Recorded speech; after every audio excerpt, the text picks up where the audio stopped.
with extensive experience on both the international and national stages. She specialized in law, international relations, and with expertise in partnerships and stakeholder engagement, as well as advocacy and visibility.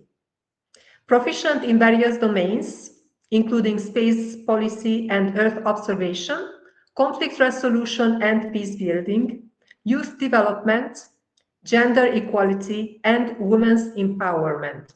Her presentation is titled From Space to Sustainability: How Digital Protocol, AI, and Data Ethics Will Shape Global Diplomacy in the Indexed Era. Ladies and gentlemen, please join me in welcoming Ms. Patience Nganzi.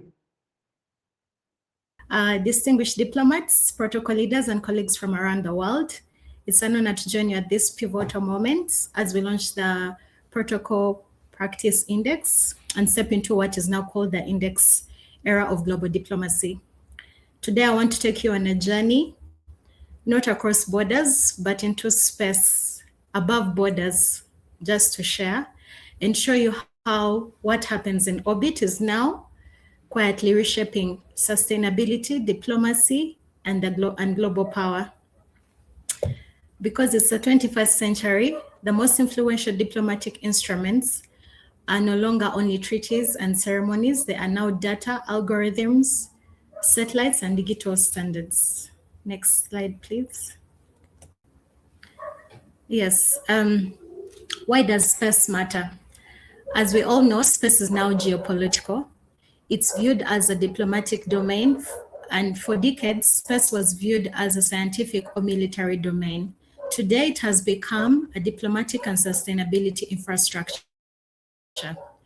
Because in the 21st century, the most influential diplomatic instruments are no longer only treaties and ceremonies, algorithms, satellites, and digital standards. Satellites now track floods in different parts of the world. For example, Mozambique, as we well know in Africa, those have been very rampant. Droughts in the Sahel and forest loss in the Congo Basin. Satellites also monitor climate disasters, food, and water. This data eventually influences aid, climate financing, security, and international negotiations. Next slide, please.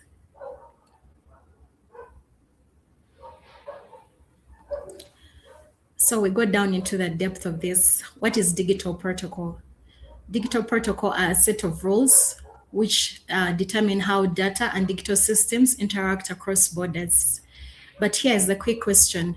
Who controls this data that is collected by satellites? Who sets the rules and who decides how it is used?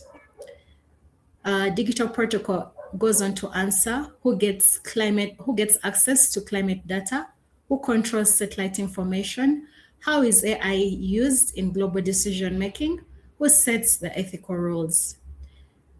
As we've so far seen, that is not a technical issue. It eventually becomes a protocol and governance issue. And that's how digital protocol comes in. Next slide, please.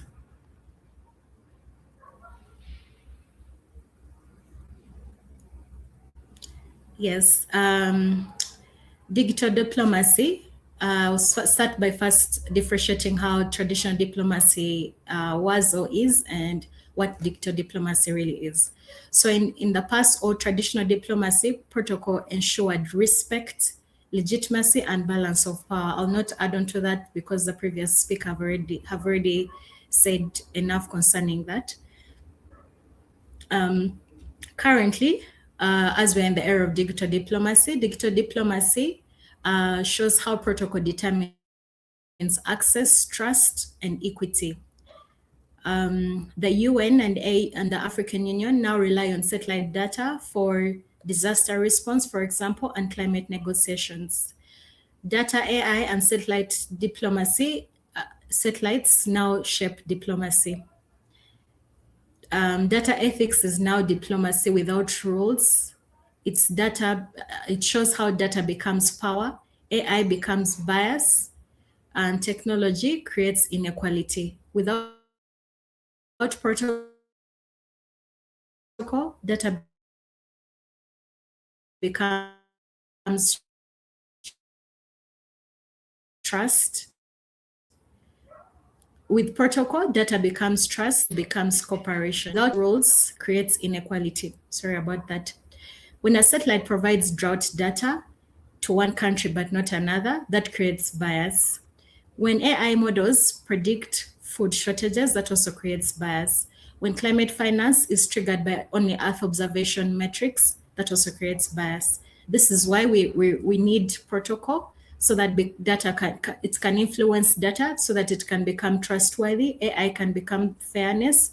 We're no longer in an era where we're no longer negotiating only through ambassadors. We are now negotiating through data systems. This is how space and satellite systems come into the picture, because this information that's provided by satellites influences decision-making tables. Next slide, please.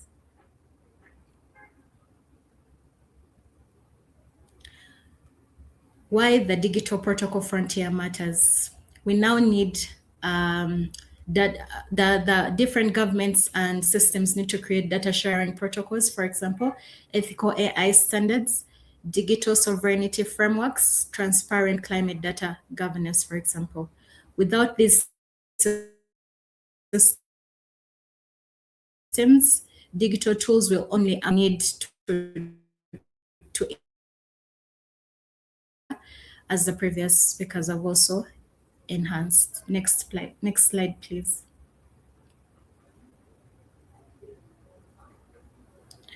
The protocol practice index in the digital era. For the first time, we can now, once the protocol practice index era has been launched, for the first time, we can now move protocol from ceremony. As we all know, protocol is now mostly viewed as a ceremonious event. But once the protocol practice index is launched, we can now have move protocol from ceremony to strategy, tradition to measurement, formality to impact. Imagine an index that evaluates how ethically a country shares its climate data or different sources of information, how inclusively it uses satellite information, how transparently it applies AI to policy, how fairly it collaborates across borders. That is what the index era makes possible or will make possible. Protocol will no longer just be about who sits where. It's about who has access to what. That is why it's important for everybody to have access to all this information. Next slide, please.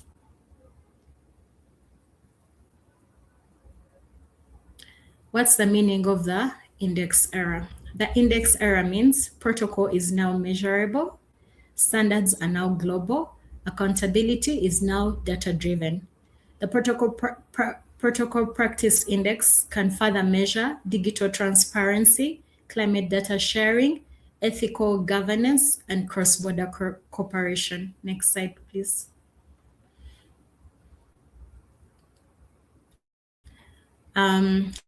Sustainability needs digital diplomacy. Sustainability will not be achieved by good intentions alone. It requires verifiable, trusted, and shared data. You cannot protect what you cannot measure. As we all know, if digital diplomacy is out there, but there's no measurement for it, then it will not be able to launch some of these things. This is why the protocol practice index is important, so that sustainability can be measured and can be extended to all areas where it is needed and valued the most. From space, we can now see what is happening, where, and how fast using satellites. Which forests are disappearing? That's one of the things that satellites are able to show us in space. Which coastlines are flooding? Which communities are more at risk in events of floods and different situations? Which coastlines are being being destroyed, and maybe fish cannot be able to thrive there. Satellites are able to show us all this information. That is why ethical digital governance must be embedded into the future of global protocol. This is because protocol ensures this data is shared fairly, used ethically, and trusted globally. But data without diplomacy becomes surveillance. Technology without protocol becomes power imbalance. I'm just trying to show you why we need this protocol practice index, which will eventually lead to sustainability. Next slide, please.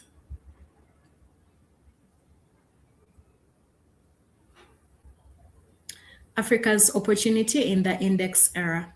Africa is not too late to this transformation. Africa is strategically positioned, as we all see it on the world map. This is because it has rapidly growing satellite capacity. Different countries are now launching satellites, which was not the case before. Recently, Algeria launched its satellite, which was such a pivotal moment. And this is why the protocol practice index is really important for digital protocol. Expanding digital infrastructure. Africa is also expanding its digital infrastructure at a very fast rate because Africa has a big population. This also contributes to the digital information and infrastructure. The young tech surveys population, as we all know, Africa has a very high population or a very young population. This contributes highly to technology and digital transformation, and the population is really eager and interested in technology. This also contributes and helps Africa to position it in the index era. The growing space environment, as we all know, different countries are now launching space programs and space agencies and satellites. So this also contributes to the growing diplomatic influence. Africa is now being welcomed and listened to worldwide on different diplomatic tables. For example, the G20, Africa was well embraced. This contributes also and helps Africa to position itself furthermore in the index era. Africa can help shape the rules of the digital diplomatic system, not just follow them. Due to all these reasons that I've mentioned, it can help. These reasons can help Africa to actually further influence and position itself diplomatically. Next slide, please.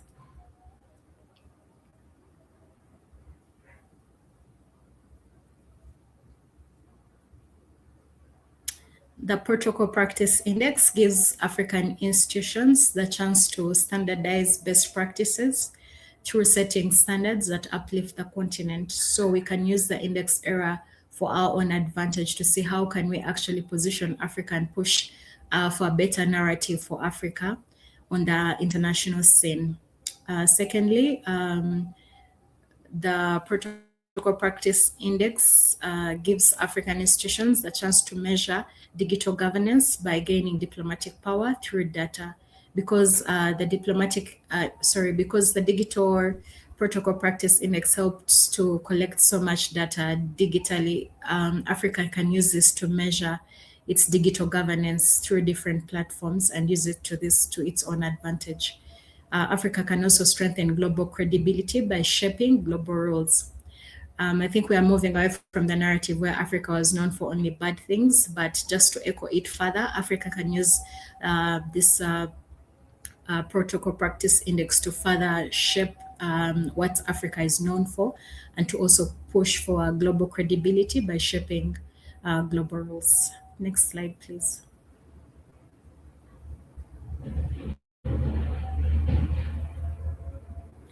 Yes, in conclusion, the future of diplomacy will not be decided only in conference rooms. As I've mentioned, it will be decided in data centers, satellite networks, AI systems, and global indices. It will be about who controls information and the standards that shape the world. The index era demands that protocol evolves from tradition to intelligence. That means it should move away from the old ceremonious rules of just being in boardrooms and move towards data systems and digital systems, because this is where this is where the world is heading to. So that means from tradition into intelligence, from space to sustainability, from AI to ethics, from data to diplomacy. We are not just measuring the world, we are shaping how it will be governed in the future. Thank you so much. I look forward to any questions that anybody might have. I'm grateful for this opportunity. I think I didn't introduce myself. My name is Patience Nganzi, and I work with the African Space Agency. Thank you, African Union. Thank you for the opportunity.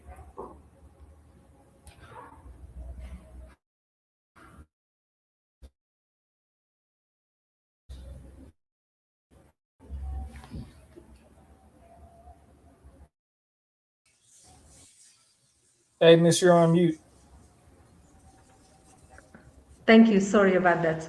So indeed, it was a very insightful presentation. And as you were talking about the opportunity of using digital transformation to increase credibility and opportunities for diplomacy on the world stage, something that came to my mind and I would like to ask you more clarification about is, for example, did you think about, open government, whereby citizens have the opportunity to demand data and access to information? How advanced do you think is this stage? Are there disparities between different areas of the African continent? Because you were talking about it as a whole. What are the challenges, or what are the great successes that you could share? I know it's a loaded question, but please try to give us a little bit of information regarding that.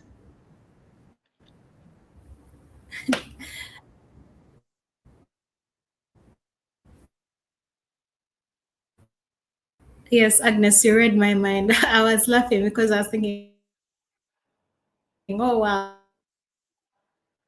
such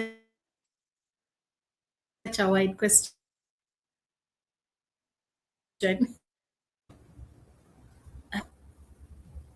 I don't know if I can be heard.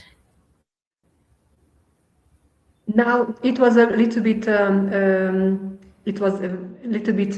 Just cut, but you may try again. I think the connectivity is not so good.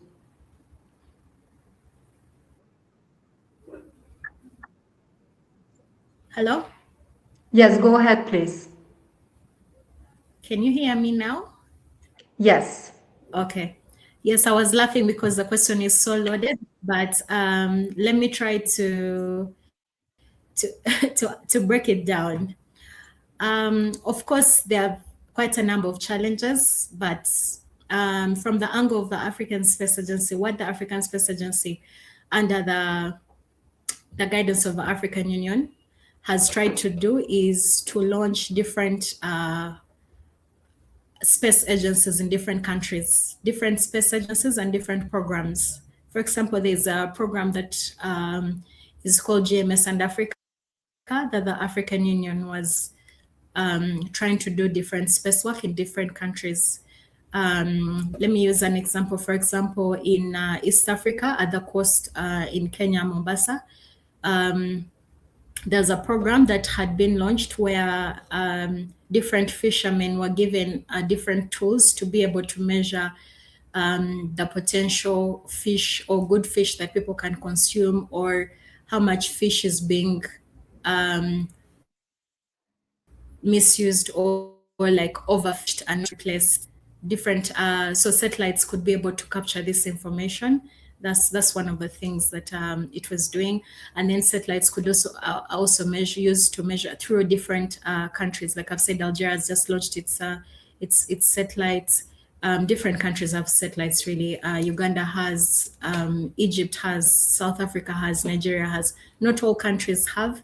This is something that the African Union is pushing for. But these satellites, like I've mentioned, are used to measure different things, like which countries are being affected by floods, which countries are facing challenges with deforestation and are not planting trees to replace or recalibrate this problem. So that's some of the things that satellites are doing in Africa. And when all these this information is gathered, and it is this why this digital era is important, because this data is collected, is given to member states and to use it to decide and make different decisions.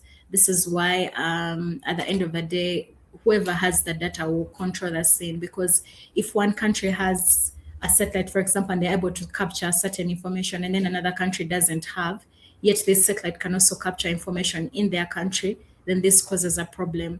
This is why it becomes a governance issue, because information has to be shared across borders. It's not just about who has the power, who has influence over this information. It has to be shared, and that's how protocol comes into the picture to calm down the situation and be able to set rules and ways through which this information can be shared and can influence different partners at different levels, which at the end of the day trickles down to grassroots levels, because once decisions are made at the top, then it will influence how a person maybe down in a rural area will be affected by how the government is deciding. And also, of course, the climate issue affects everybody everywhere. It doesn't matter classes or whatever. So that's why this information is important, because it affects everybody at the end of the day, and it influences different decision-making bodies. I hope I was able to answer your question, Agnes. Yes, thank you very much. Digital protocol is something that we do not know much about, but I think we will more and more frequently, we will hear more and more things about it, because definitely this is the direction in which we are going to. Digitization, digital transformation, and Yes, I look forward to learning more from you in the future. yes. Yes, just to even add on to something small, as we know, in the past, diplomacy was mostly practiced under, like, through diplomats having to meet in person and interacting on a personal basis. But in the digital era, there's emails being exchanged. We see different heads of state, for example, Donald Trump, he loves to use Twitter, and this is such a huge platform that people actually listen to and follow just to hear what he's saying. So definitely, digital protocol, digital diplomacy is becoming a big part of the world, and I think like the whole world needs to really embrace it, because this is where we're headed to, and definitely the protocol practice index will come in very handy, and I'm happy to share whenever insights are needed concerning digital diplomacy. Thank you so much. Thank you very much as well. And through the example that you just mentioned, we can say filtered or unfiltered digital information can be both a blessing Yes. and, a recipe for disaster. So this Yes. is why this topic is so, incredibly Yes. interesting and exciting. So thank you very much again.